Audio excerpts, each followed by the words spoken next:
जय हिंद दोस्तों। आपका एक बार फिर से स्वागत है आपका अपने इस YouTube चैनल स्टेट लेवल पर। दोस्तों, आजकल वर्तमान में जितनी भी परीक्षाएं हो रही हैं उनमें प्रश्न पूछने का तरीका थोड़ा सा बदला है। अर्थात अगर मैं कहूँ, लगभग अगर 100 क्वेश्चन एग्ज़ाम में आते हैं उनमें से लगभग 20 से 30 प्रश्न कालक्रम के आने लगे हैं। दोस्तों, कालक्रम से मेरा मतलब है लगभग कौन कौन सी घटना किस साल घटित हुई उसके अकॉर्डिंग मैच कराता है, या कई बार अवरोही या आरोही क्रम में लगवाता है। तो उस हिसाब से सबसे पहली हमारी प्राथमिकता बनती है कि क्यों ना ये हम देखें कि कौन सी घटना किस साल घटित हुई। दोस्तों, तो आज मैंने इस वीडियो के माध्यम से प्राचीन भारत मैंने लिया है, अर्थात इतिहास का मैंने प्राचीन भारत लिया है। और तो देखते हैं इसमें कौन कौन सी घटनाएं किस साल घटित हुई। दोस्तों, तो आइए दोस्तों देखते हैं प्राचीन भारत पाषाण काल। आपको पता है पाषाण काल 3 भागों में बटा हुआ है, पूरा पाषाण काल, मध्य पाषाण काल और नवपाषाण काल। पूरा पाषाण काल का टाइम माना जाता है 5 लाख से 10,000 ईसा पूर्व तक। मध्य पाषाण काल का जो टाइम पीरियड माना जाता है 10,000 ईसा पूर्व से 4,000 ईसा पूर्व तक। आगे बढ़ते हैं, नवपाषाण काल का जो टाइम पीरियड माना जाता है दोस्तों वो 7,000 से 1,000 ईसा पूर्व माना जाता है। यानी अगर मैं मोटे मोटे शब्दों में कहूँ तो पाषाण काल अर्थात प्राचीन भारत जो शुरुआत होती है प्राचीन भारत की, वो पूरा पाषाण काल से शुरू होता है। दोस्तों, तो यानी हम बढ़ते क्रम में चलेंगे, पूरा पाषाण काल, मध्य पाषाण काल और नवपाषाण काल। दोस्तों, ठीक इसी क्रम में आगे बढ़ते हैं। दोस्तों, देखते हैं ये जो आपका पूरा पाषाण काल है दोस्तों, इसको भी पुनः 3 भागों में बांटा जाता है, निम्न पूरा पाषाण, मध्य पूरा पाषाण और उच्च पूरा पाषाण। अब तक जो हमें सीखने को मिला है दोस्तों, पाषाण काल के 3 भाग हमने कर दिए, पूरा पाषाण काल, मध्य पाषाण काल और नवपाषाण काल। फिर से हमने पूरा पाषाण काल के 3 भेद फिर से कर दिए, निम्न पूरा पाषाण काल, मध्य पूरा पाषाण काल और उच्च पूरा पाषाण काल। तो दोस्तों, ये 3 हमें देखने को मिलते हैं।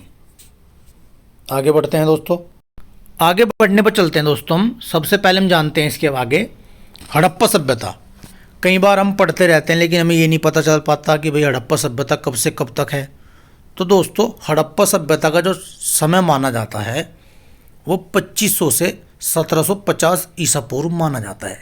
कई बार एग्जाम में सीधा क्वेश्चन पूछ लेता है कि हड़प्पा सभ्यता का टाइम पीरियड क्या रहा था। कई बार दोस्तों हम ईसा पूर्व और ईस्वी में कंफ्यूज हो जाते हैं, तो इसका बताता हूँ मैं क्या होता है। कई बार ईसा पूर्व और ईस्वी में दोस्तों, ईसा के जन्म से पहले की जितनी घटनाएं हैं उन्हें ईसा पूर्व बोलते हैं, और जितनी घटनाएं ईसा जी के जन्म के बाद की हैं उन्हें ईस्वी बोलते हैं। तो सीधा सा ये मतलब है कि 2500 से 1750 ईसा पूर्व जो हड़प्पा सभ्यता का जो कालक्रम है दोस्तों, वो ईसा के जन्म से पहले की घटना है 2500 से 1750। अब आगे बढ़ते हैं।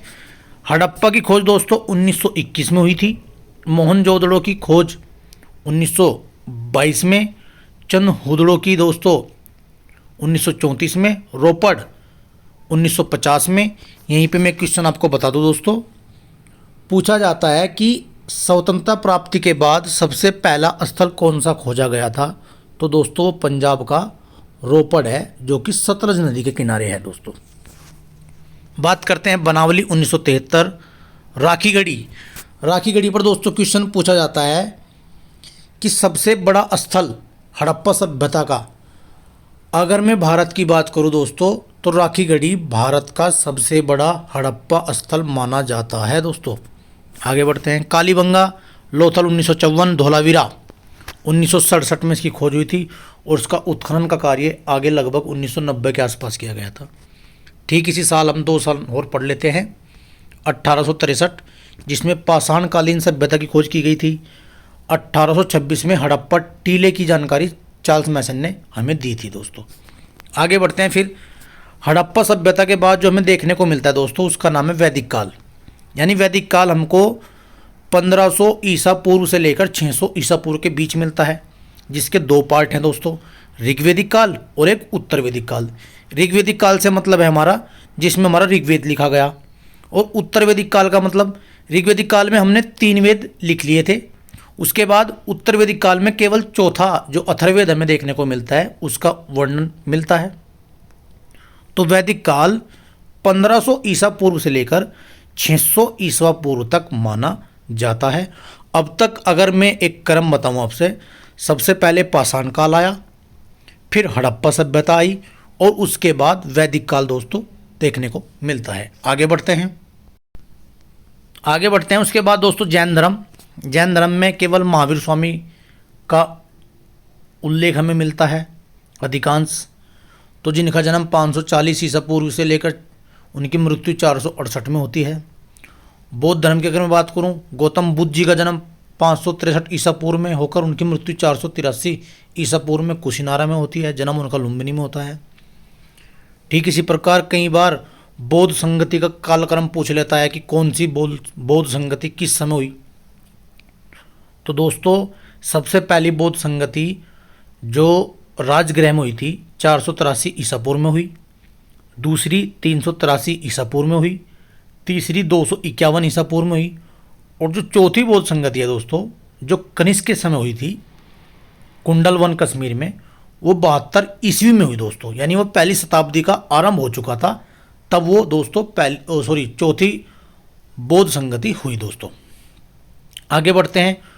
ठीक उसके बाद मगध साम्राज्य यानी महाजनपद देखने को मिलते हैं, जिनमें 16 महाजनपद जिनका उल्लेख भगवती सूत्र या अंगुत्तर निकाय में देखने को मिलता है। तो दोस्तों उस 16 महाजनपद में सबसे महानतम जो जनपद हुआ दोस्तों वो मगध हुआ, और मगध साम्राज्य के नाम से वो जाना जाने लगा।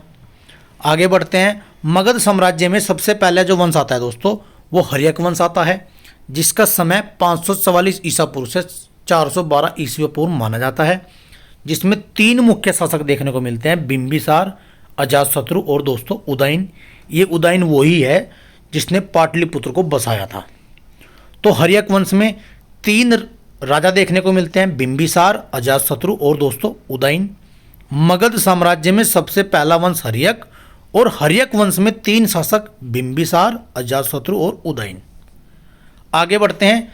दूसरे नंबर पर वंश आता है शिशुनाग वंश, जिसका कालक्रम 412 ईसा पूर्व से लेकर 344 ईसा पूर्व माना जाता है। और दोस्तों इसमें 2 शासक देखने को मिलते हैं, शिशुनाग और कालाशोक। ये कालाशोक वही है दोस्तों जिसके समय दूसरी बौद्ध संगति दोस्तों हुई थी। आगे करते हैं। तीसरे नंबर पर आता है नंदवंश, जिसका समय 344 ईसा पूर्व से 322 ईसा पूर्व तक माना जाता है, जिसमें 2 मुख्य शासक महापद्म नंद और घनानंद। घनानंद से आप सभी परिचित होंगे। ये वही घनानंद है जिसने चाणक्य जी की बेइज्जती कर दी थी, और चाणक्य जी ने फिर चंद्रगुप्त मौर्य को अपना शिष्य बनाकर इसका वध किया था दोस्तों। आगे बढ़ते हैं। तो अब तक जो हमने जाना हर्यक वंश जो कि मगध साम्राज्य में आया, उसके बाद शिशुनाग वंश आया, उसके बाद नंद वंश आया दोस्तों। आगे बढ़ते हैं। उसके बाद आता है दोस्तों मौर्य साम्राज्य। मौर्य साम्राज्य आपका 322 ईसा पूर्व से लेकर लगभग 185 ईसा पूर्व तक माना जाता है, जिसमें मुख्य 3 शासक आते हैं। चंद्रगुप्त मौर्य इसके संस्थापक हैं, उसके बाद उसका पुत्र बिंदुसार, और उसके बाद उसका पुत्र अशोक।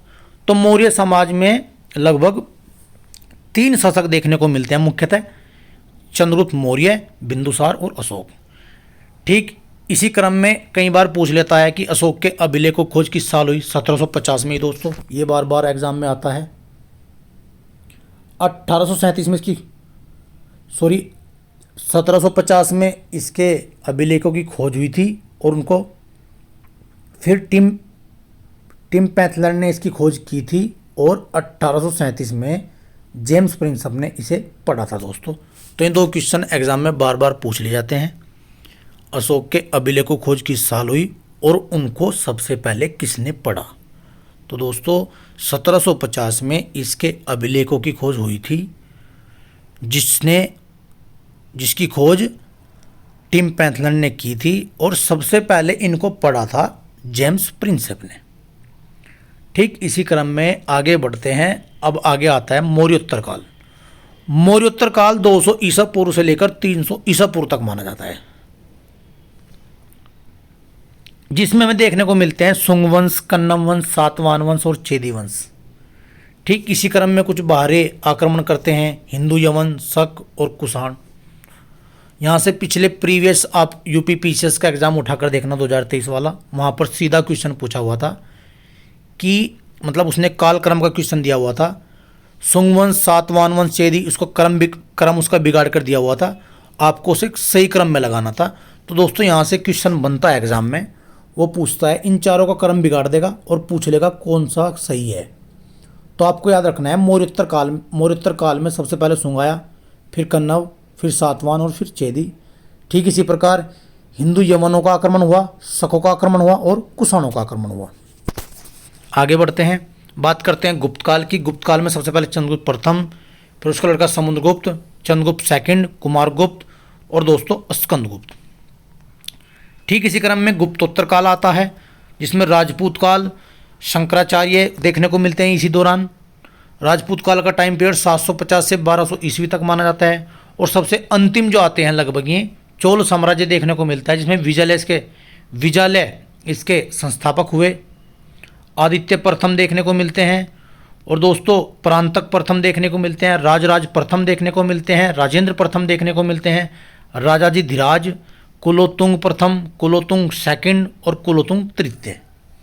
तो इस प्रकार से दोस्तों प्राचीन भारत से आज के टाइम में क्वेश्चन काफ़ी कम पूछे जाने लगे हैं, लेकिन जितने भी क्वेश्चन पूछे जाएंगे वो काल क्रम के अकॉर्डिंग सजाकर पूछेगा। तो आपको ध्यान रखना होगा कौन सा साम्राज्य किस साम्राज्य के बाद आया। अर्थात अगर मैं बात करूं, सबसे पहले दोस्तों मैंने आपको बताया पाषाण काल, फिर हड़प्पा सभ्यता, फिर वैदिक सभ्यता। वैदिक सभ्यता के बाद मैंने आपको जैन और बौद्ध बताए दोस्तों। उसके बाद मैंने महाजनपद के बाद दोस्तों मैंने बताया मगध में दोस्तों मैंने आपको बताया, अभी देख लेते हैं। मगध में मैंने आपको हर्यक वंश बताया।